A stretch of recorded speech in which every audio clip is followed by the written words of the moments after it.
Uneasy feel করতেছো কেন? আমরা তো ফ্রেন্ড। চিল। এনো, তুমি তোমার মেধা দিয়ে ম্যাথটা সলভ করবে। আব অঙ্কের ব্যাপারে ১ম এই যেই কথাটা জানতে হবে সেটা হচ্ছে যে ম্যাথের ভয় পাওয়া যাবে না। হ্যাঁ? ভয় পেলেই কঠিন মনে হবে। জিনিসটাকে ভালোবেসে করতে হবে।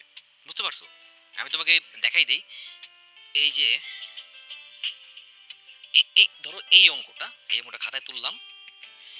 এই ম্যাথটা না ৩ ভাবে করা যায়। কিন্তু আমরা সবচাইতে সহজ উপায় করব। হ্যাঁ? ১ম এ আমরা সূত্রগুলো তুললাম। হ্যাঁ? দেন আমরা ফাংশন বসাবো। এই তো হয়ে গেল। বুঝতে পারছো? এই যে সেম অঙ্কটা তুমি আবার ট্রাই করো তো দেখো হয়ে যাবে। ওকে, আসলে তো অনেক ইজি। আমি এত সহজভাবে কখনো শিখি নাই।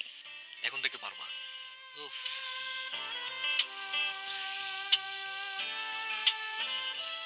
আঙ্কেল আসসালামু আলাইকুম।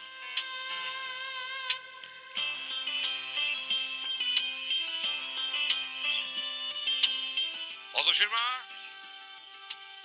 বসো। আমার বাবা। হ্যাঁ, কি ব্যাপার বলো? এই ছেলেকে ও, ও তো অতসীর বন্ধু। অতসীর বন্ধু মানে? ওই বস্তুটার ছেলে অতসীর বন্ধু হয় কি করে? ভার্সিটির বন্ধু।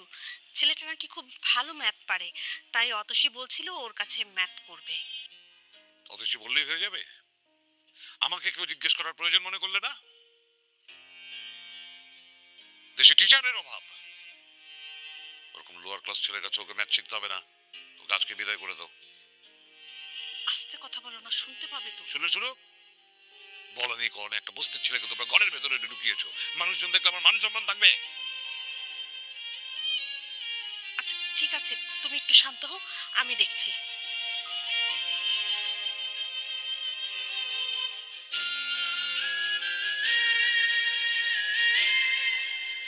আচ্ছা, চিল বাদ দাও। আহ, এরপর আমরা কিভাবে করতে পারি এটা? তোমাদের শেষ হয়েছে? রাখো।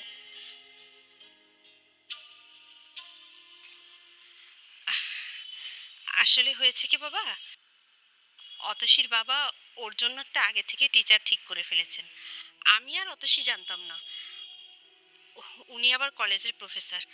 উনি কাল থেকে ওকে পড়াতে আসবে। এখন তুমি কাল থেকে তোমার না আসলেও চলবে। মা, আমি কার কাছে পড়বো কি না পড়বো তাতে কি আমার কোনো মতামত নেই। আরে, তোর বাবা তো আগে থেকে বলে ফেলেছে তাই না? আর যদি আগে থেকে না বলে ফেলতো, তাহলে ওর কাছেই তুই পড়তি, কোনো সমস্যা হতো না। না, ঠিক আছে আন্টি, কোনো সমস্যা নেই। আমি কালকে থেকে আর আসবো না। আচ্ছা ঠিক আছে বাবা, নাস্তা করো।